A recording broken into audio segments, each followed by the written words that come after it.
Marcus packed his fancy shirts into a suitcase, barely glancing at me. "The kids will understand," he said. "They'll love Amanda. She's great with children." I stood in the doorway, watching the man I had been married to for 15 years pack up his life. His words made my stomach turn, but I kept my face calm. "They're only 8 and 10, Marcus. They barely know her." He shrugged, carefully placing his expensive watches into a case. "Kids adapt. Besides, they'll have to. We're moving in together next week. My name is Emma. I'm 38 years old, and my husband was leaving me and our kids for his 26-year-old yoga instructor. But I wasn't crying. I wasn't begging him to stay. Instead, I was thinking about the phone call I got yesterday from our family lawyer. "And the divorce?" I asked, keeping my voice steady. "When are you filing?" Marcus smirked. "No need for all that, Em. Amanda and I think we should keep things simple. No lawyers, no splitting money. Let's just move on." Of course he wanted that, because he didn't know about my father's trust fund. He had no idea that his plans were about to fall apart. "Whatever you think is best," I said, watching him zip up his bags. He paused at the doorway, eyeing me suspiciously. "You're taking this better than I expected."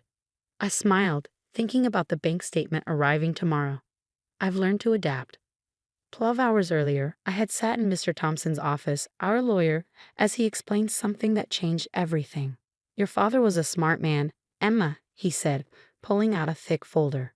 "Before he passed, he created a trust fund for you and your children, with some very special rules." I remember my father's words before he died. "Always have a backup plan, Emma. Always be 3 steps ahead." The trust fund becomes active if your husband tries to abandon his financial responsibilities to your children. Mr. Thompson explained. "Your father wanted to make sure his grandchildren were protected."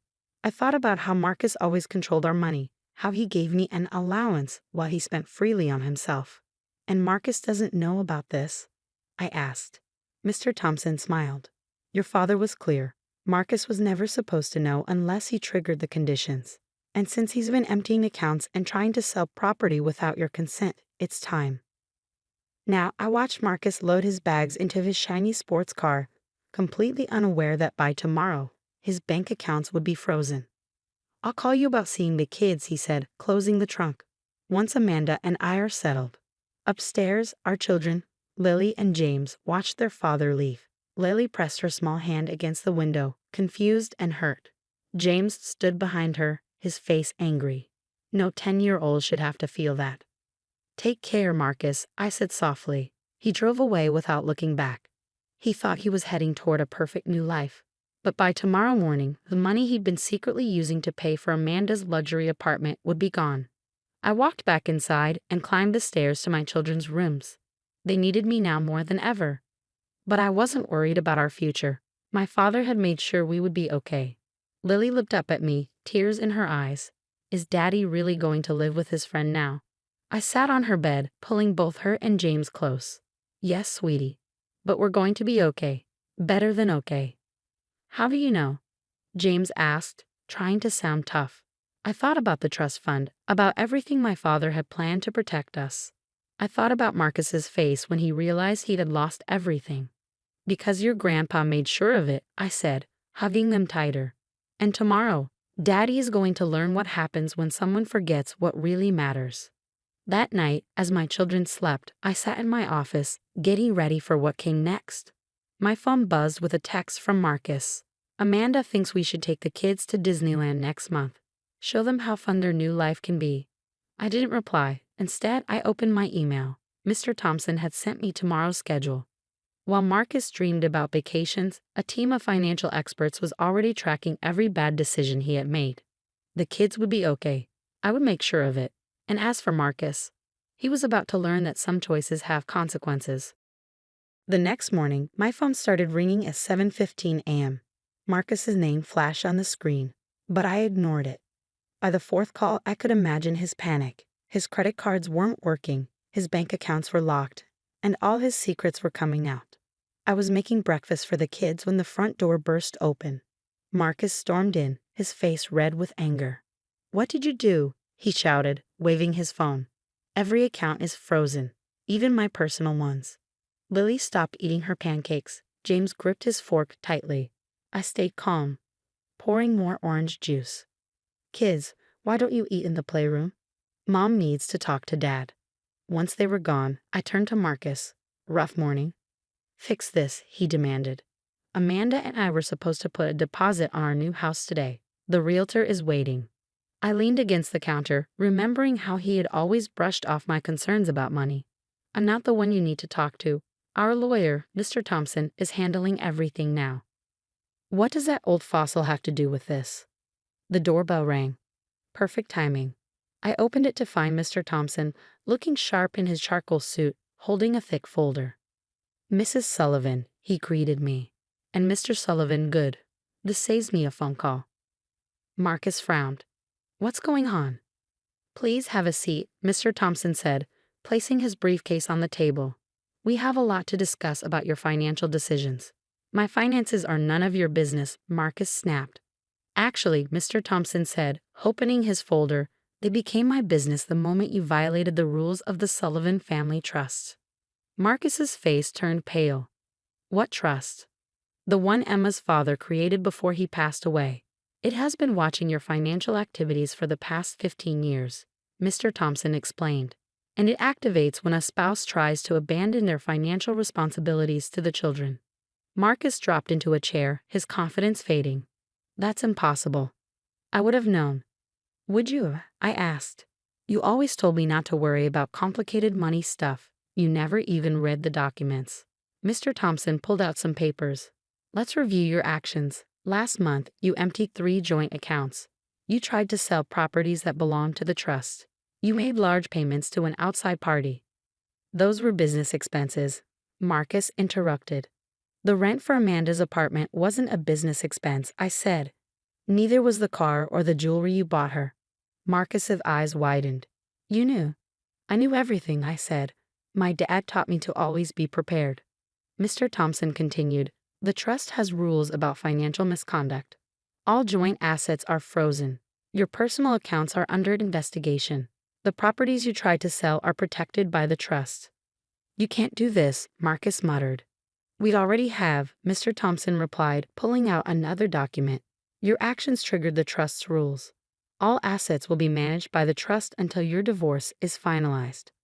Divorce? Marcus jumped up, knocking over his chair. I told you, we were keeping this informal. That's not an option anymore, Mr. Thompson said. The trust requires a legal divorce to protect the children's interests. I heard a small sound and turned to see James and Lily peeking from the hallway. Their faces were filled with worry.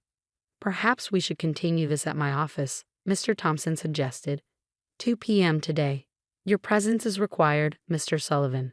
Marcus looked at me, really looked at me, for the first time in years. I saw fear in his eyes. Emma, we can fix this. Amanda and I will figure something out. I thought about all the times he had ignored me, controlled me, made me feel small. No, Marcus, we can't. You made your choice. Now you have to live with it.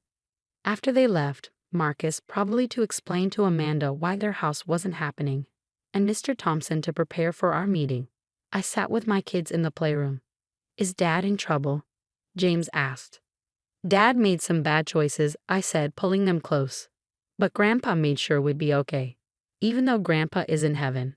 Lily asked.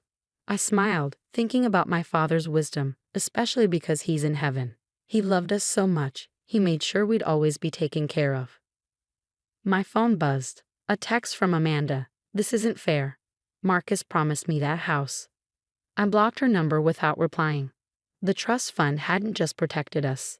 It had revealed who Marcus and Amanda truly were. They thought I was weak. They were about to learn just how wrong they were. 6 months passed, bringing changes I never expected.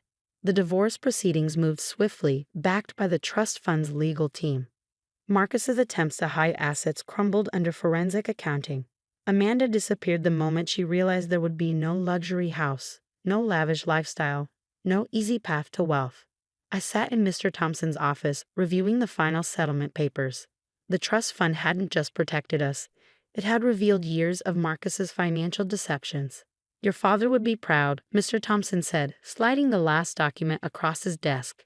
He always said you were stronger than anyone knew. I wish he could see the kids now, I replied, thinking of how well they'd adjusted. They're finally healing. The transformation in my children had been remarkable. Once the initial shock wore off, they began to thrive. James joined the school baseball team, his confidence growing with each game. Lily discovered a passion for art, filling our home with bright paintings that somehow made everything feel lighter. Marcus's weekly visits became monthly, then sporadic. His promises of Disneyland and grand adventures faded into rushed dinners and distracted conversations. The children noticed, but instead of breaking them, it made them stronger. "Mom," James said one evening after a particularly short visit with his father, "I think I understand why Grandpa made that trust thing." "Oh?" I looked up from my book, curious. He knew sometimes grown-ups make bad choices. He wanted to make sure we'd be okay anyway. Out of the mouths of babes, the doorbell rang one Sunday afternoon while we were baking cookies. Marcus stood there, looking deflated in a way I'd never seen before. Gone were the designer clothes and expensive watch. He looked ordinary. "Can we talk?" he asked. I hesitated, but the kids were upstairs. 5 minutes. He shuffled into the kitchen, eyeing the familiar space like a stranger. "Amanda's gone," he said finally. "Moved to California with some tech entrepreneur." "I'm sorry to hear that," I replied, though we both knew I wasn't. I was stupid, Emma. I threw away everything that mattered for nothing.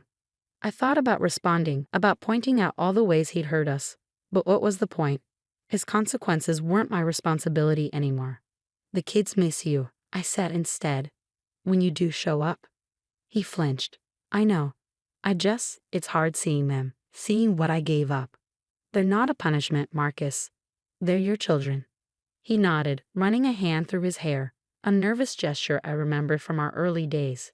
"Your father, he was smarter than I ever gave him credit for. That trust fund, he knew, didn't he? He knew someone like me might come along. He knew people make choices," I corrected. "He just made sure those choices couldn't hurt his grandchildren." As if on cue, Lily's laughter drifted down from upstairs, followed by James's playful shout. The sound seemed to hit Marcus like a physical blow. "I'd like to do better," he said quietly. "Be better. For them." "That's your choice to make," I replied, "just like all the others." After he left, I found my father's old photo on the mantel. He was smiling, one arm around me at my college graduation.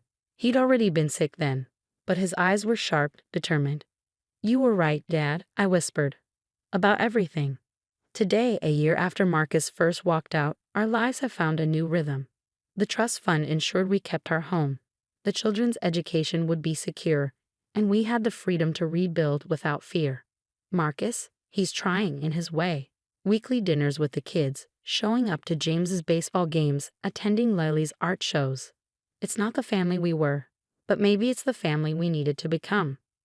I started my own business, something I'd always dreamed of but never dared pursue under Marcus's controlling influence. The children are thriving in ways that amaze me daily. James recently won his first baseball trophy, and Lily's art was featured in the school gallery. Last week, I found a letter from my father tucked away in his old desk, written days before he died, saved for when I might need it most.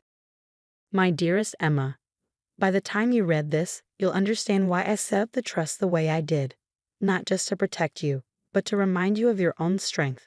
Sometimes the best way to love someone is to make sure they have the freedom to stand on their own. You've always been stronger than you knew. Now the world will see it too. Love, Dad." I keep that letter framed in my office now, next to the children's photos and Lily's brightest paintings. It reminds me that sometimes the best revenge isn't about getting even, it's about getting better. Marcus's choices didn't break us. Instead, they revealed just how unbreakable we really were. And for that, strangely enough, I'm grateful. Because in the end, my father was right. The trust fund wasn't just about money. It was about giving us the strength to choose our own path, to build something better from the ashes of what was lost. And that's exactly what we did.